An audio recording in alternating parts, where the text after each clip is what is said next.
Substantivos coletivos ou collective nouns em inglês é uma parte muito importante da gramática, um pouquinho mais avançada, mas que às vezes engana até os falantes nativos. Então vem descobrir com a gente por que na aula de hoje.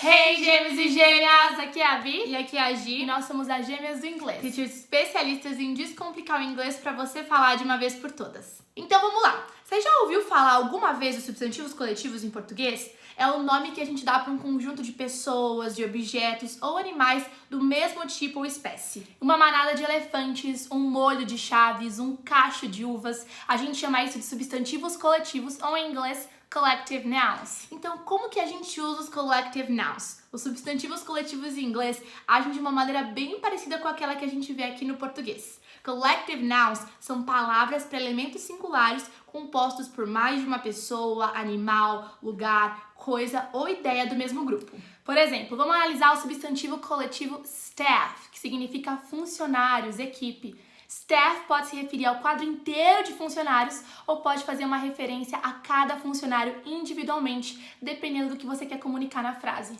Veja só esses dois exemplos para ficar mais claro. The staff was invited to the company party. Os funcionários foram convidados para a festa da empresa. Nessa frase, a gente tratou o staff como um grupo inteiro de uma entidade única, pois todos os funcionários foram convidados. Por isso que a gente usou was, o verbo no singular. Agora, olha esse segundo exemplo. The staff were left scratching their heads with the CEO's speech. Então, os funcionários ficaram coçando a cabeça com o discurso do CEO. Aqui a gente está tratando staff como seres individuais, porque é difícil imaginar que todas as pessoas estivessem coçando a cabeça ao mesmo tempo de maneira uniforme, tá? E por esse motivo a gente usa o verbo were, ou seja, o verbo to be no passado, no plural. E eis o ponto, é aí que jaz a maior dúvida em relação aos substantivos coletivos em inglês. Como a gente sabe se ele está sendo usado no singular ou no plural? Como que a gente conjuga o verbo que vem depois dele? Pois é, o verbo que vem depois dele vai vir no singular, no plural. E a resposta é que não existe uma regra bem definidinha. Depende da ideia que você quer comunicar na oração. Geralmente no inglês americano a gente usa os collective nouns no singular e no inglês britânico no plural. Na maioria das vezes, os collective nouns são usados no singular, mas tem algumas exceções. Um exemplo disso é a palavra police. Police, que é polícia em inglês. Esse collective noun sempre deve ser usado na forma plural. É errado você dizer the police is coming. O correto é dizer the police are coming. A polícia está vindo. No caso aí, a polícia estão vindo. Seria, né, uma tradução literal. Teacher, mas ainda tô confusa. Eu não consigo decidir se é pra usar um collective noun no plural ou no singular, tá difícil ainda.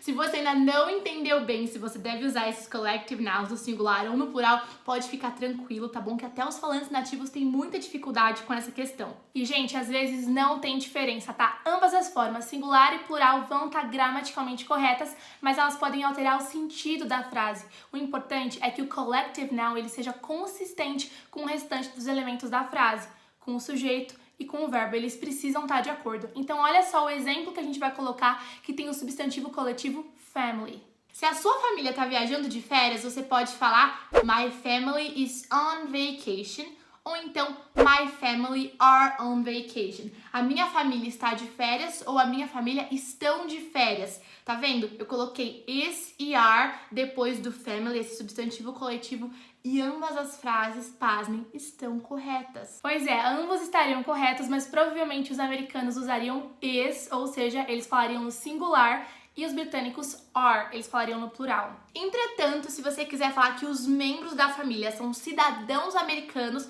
você vai ter que usar o are. Por exemplo, my family are American citizens. Mas por que isso acontece? Bom, porque no segundo exemplo a palavra citizens está no plural.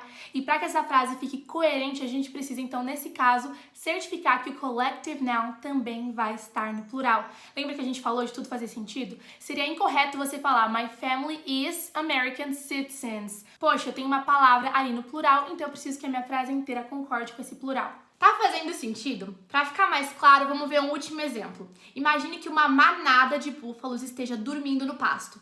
Eles estão todos juntos, agindo como uma entidade só. Nesse caso, você opta pela forma singular. The herd is sleeping in the fields. A manada está dormindo no campo. Você percebeu? The herd is. A manada está. A gente deixou no singular. Agora, se um leão aparece e a manada sai correndo, cada um para um lado, para tudo que é lado, eles não estão mais agindo como uma entidade só. Cada búfalo está indo em direção a um lugar diferente. Por isso, nesse caso, a gente usaria o verbo na forma plural. Now that they saw the lion, the herd are running off in every direction. Agora que eles viram o leão, a manada está fugindo em todas as direções. Beleza, teacher, eu acho que eu tô começando a entender. Mas quais são os substantivos coletivos em inglês? Vocês estão falando de singular, de plural, mas eu nem sei quais eles são. Boa pergunta, e a gente vai te dar alguns exemplos de collective nouns que são bem comuns, tá? A lista é longa e a gente tem no nosso blog um artigo completo com uma lista bem mais completa. Então, se você quiser, corre lá que a gente vai deixar o link aqui na descrição. Mas agora a gente vai falar de alguns bem comuns. Os collective nouns descrevem um grupo de pessoas, animais ou coisas, mas é importante notar que alguns desses termos podem ser usados de forma intercambiável para descrever grupos de coisas diferentes. Por exemplo, a palavra pack. Pack normalmente é usada para falar de um grupo de lobos ou cães, mas também pode se referir a um baralho de cartas ou a um maço de cigarros. Então vamos ver alguns substantivos coletivos usados para animais em inglês. Swarm, que é enxame, é um grupo de insetos. Shoal, que é cardume, ou seja, um grupo de peixes. Herd, que é manada, que é um grupo de animais herbívoros. Flock, rebanho, ou grupo de aves ou animais pequenos. E agora alguns usados para pessoas. Class, que é classe, um grupo de alunos. Team, que é equipe, um grupo de pessoas, normalmente atletas em um time. Group, que é grupo, né? Um grupo de pessoas ou coisas de forma mais genérica.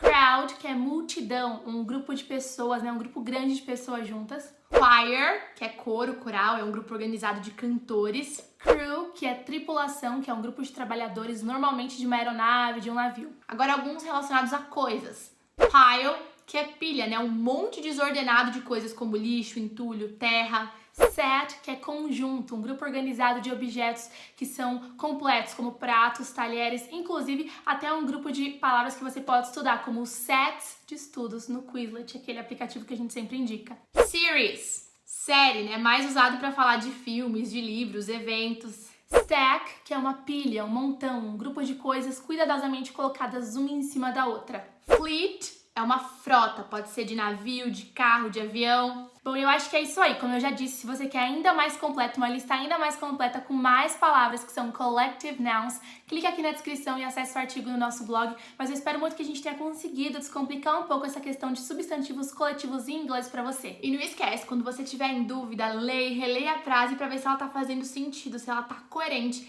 E relaxa, que é normal errar no começo, faz parte do processo. Espero que você tenha gostado e a gente se vê no próximo vídeo. Até o próximo vídeo. Take care!